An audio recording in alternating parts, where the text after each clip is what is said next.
Hello，大家好，我係阿偉嘅。今日帶嚟嘅係被討厭的勇氣。人嘅痛苦係咪都係自己揀嘅呢？同埋，人係咪唔會俾過去嘅事情影響到呢？呢個都幾有趣嘅問題。喺阿德勒心理學主張，我哋對事情嘅解讀，並唔係事件本身決定咗我哋嘅感受。即使遇到唔好嘅事，我哋依然可以選擇用唔同嘅方式去解讀，從而改變情緒嘅反應。你又認唔認同呢？作者喺書入邊用哲學嘅對話形式去闡述阿德勒心理學嘅精華。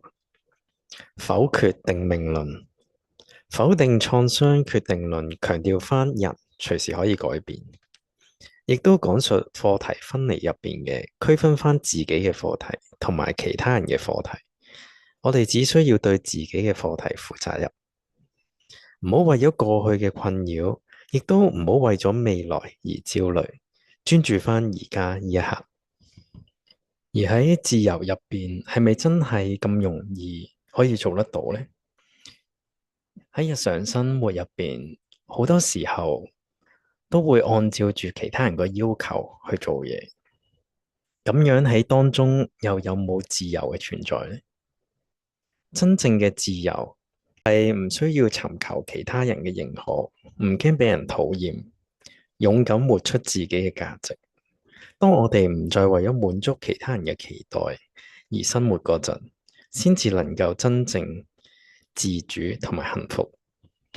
當中個個案入邊講述到，因為男性多年以嚟都係匿喺屋企，渴望出去揾嘢做同埋識朋友，但係一到咗外邊就開始手忙腳亂。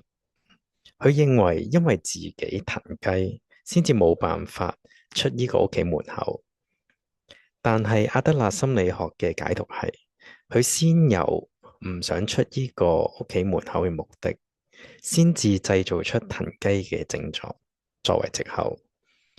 換言之，佢選擇咗唔出門口嚟避免可能俾人批評或者俾人拒絕。